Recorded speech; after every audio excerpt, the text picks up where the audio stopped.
I'm going to try one more time. The battery dropped on that one. Okay, now you see the needle going down. Now there's the shuttle. The whole shuttle comes forward. This thing is like 2 inches long, like a bullet. Now you see it just runs back and forth in there like this. Now you see I'm feeding material past it. Now let's show you how it knots. Now, when the shuttle reciprocates back, you can just see underneath there, it starts to make a loop, and then the whole shuttle comes forward and catches right there. You see the thread going onto it. It starts to pull around the entire shuttle. See it? Going around the shuttle right there. And this is how it knots. I'll run this a couple times. It's just like ultra slow-mo. I had to turn on extra lights. So it goes around that whole bobbin shuttle. Slips out. You see the bobbin thread is tight right up the center right here. Now the shuttle reciprocates back again. I like this, that you can catch where it's grabbing the thread. Right here. It's grabbing the loop right there. You can just see the loop. See it slipping on the black line directly below the needle, like directly below here. When I watched this to see how this machine actually did it and figured it out, to think that that thread slips around that entire bobbin case every stitch that this machine does. And so you imagine this.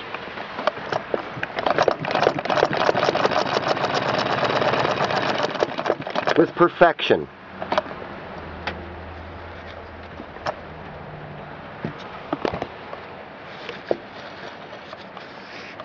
And when I say perfection, I mean there's no mistakes on this stitch.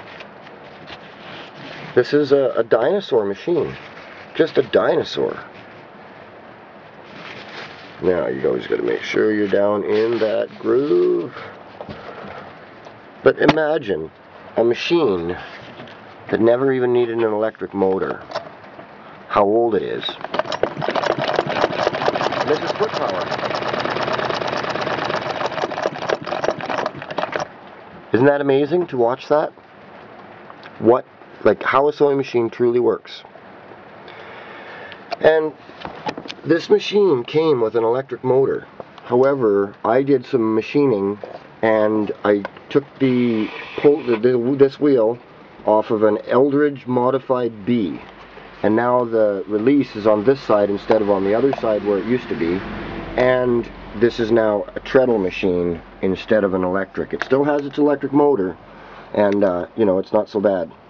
But 318, 319, that's not too long here. This is pretty good. Okay, let's spin down the clutch on it. Oh, we'll see what we got here.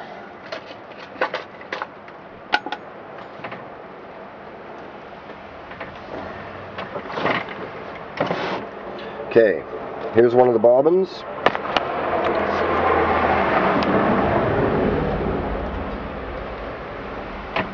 To basically drop your spool of thread on the floor is what you're going to do. You want this thing to float, and it's not wanting to. Okay, here we go. Get her to float.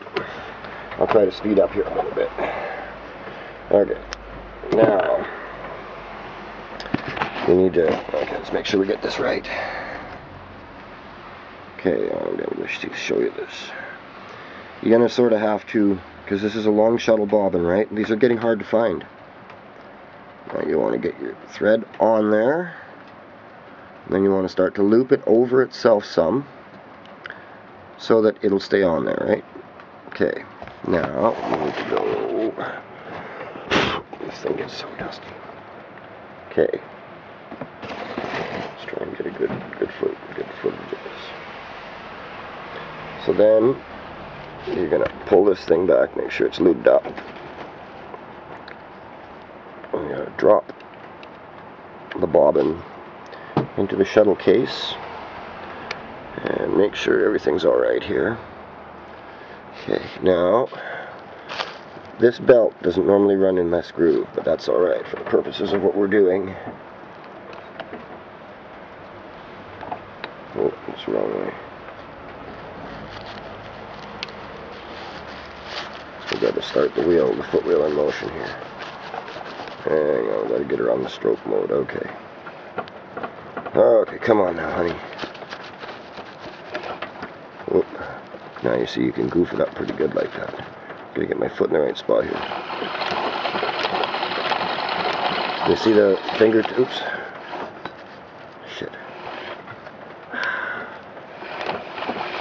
That you gotta keep it fairly snug. This is the winding the bobbin.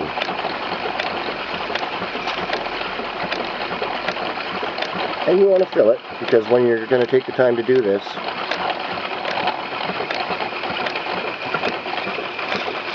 and the worst mistake is to let it run loose. You got to have it a little bit snug. So, you know, we're just giving her here.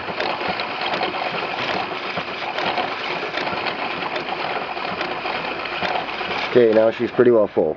You don't want to exceed too much. Okay. Got my fingers all black. That's okay. Hey, now you get a chance for another how-toer here. Okay. So then we got to trim this. We need to get rid of the old thread out of this. Whoop! We're really spinning the bobbin there. Okay. Next how-to. Oh, we're only on 648. We're all right. Okay, so I'll try to do this left-handed. Threading your treadle. So there's a loop there, and then you go down, and you see that groove. You're going to go around there, in that little hook, up over top of there, down, whoop, up behind there. Okay, we got it. And then there's a little loop behind the needle. And it shouldn't be too terrible to grab it. There we go, like that.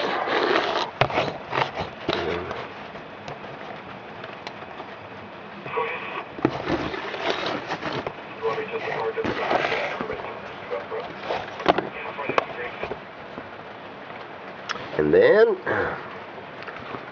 I always wet my thread of hair. Get about 3/8 or less sticking out.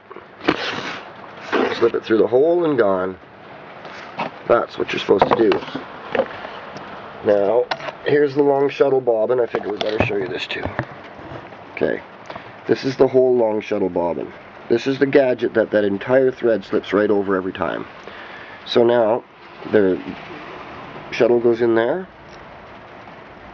Now we've got a fair amount of thread still on this one, but for all intents and purposes we'll just, yeah, we're going to be able to get the thread out of it nicely. I think it was meant to go backwards. Okay, so if you're going to, this is the empty shuttle now, case. You do not want to lose that, I'll tell you. Okay, pull my tension up here a little bit. Okay. This is critical that your tension's good on your bobbin. So now, here's the shuttle case. Look at the top of it. Now there's a groove down one side of it, and that's where your thread's going to slide into. I like to put the thread so that it's coming, if I can see this okay, up in the groove, not back against it. So you got to slip it in that groove to the end, and you sort of have to pinch the shuttle in there with your thumb, and then you got to go over that corner. Okay, let's try to see this. So you get the groove. There's the groove. So you got to go over that corner and under this, and then you got to pick the thread up through inside this eye, sort of a Oh, I'm not doing a very good job of this for you. There we go. Now, this has to hook under that pawl, and that will happen like that. So there is, you have successfully loaded your bobbin.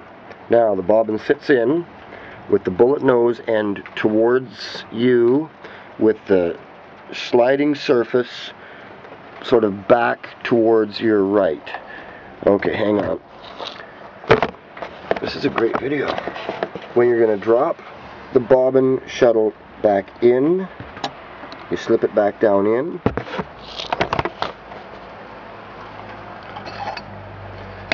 Slide the case on gently. You need to pinch the thread, and then you grab fingers on your thread from your needle. Whoops. One stroke and back up, and you should have grabbed the bobbin thread. Now you can release that, and then you'll have to pull the bobbin thread up and out. So then you're ready to go again. So now we've got how to thread it, how to thread the bobbin, how to put the bobbin back in and pull the thread back up, and so you're ready to go again. See what I mean? Now I hope this is not too long. Oh, it's 11:20. This is a pretty long video, but the other big one is, make sure you look after your old treadle. Like, I love these things, and there isn't much that I can't fix in the world. And when I got this one, I got it for $5. She would have sold it to anybody else for $80 for art if it was going to go on a wall, but she said, Brian, I know you'll use it. And you know what? I sold a ham operator friend a blanket with this thing. I sat here 4 hours at this machine, spinning her with the foot. So anyway, here's a 12-minute how-to on treadle sewing machines. And if you love a treadle, I can appreciate you.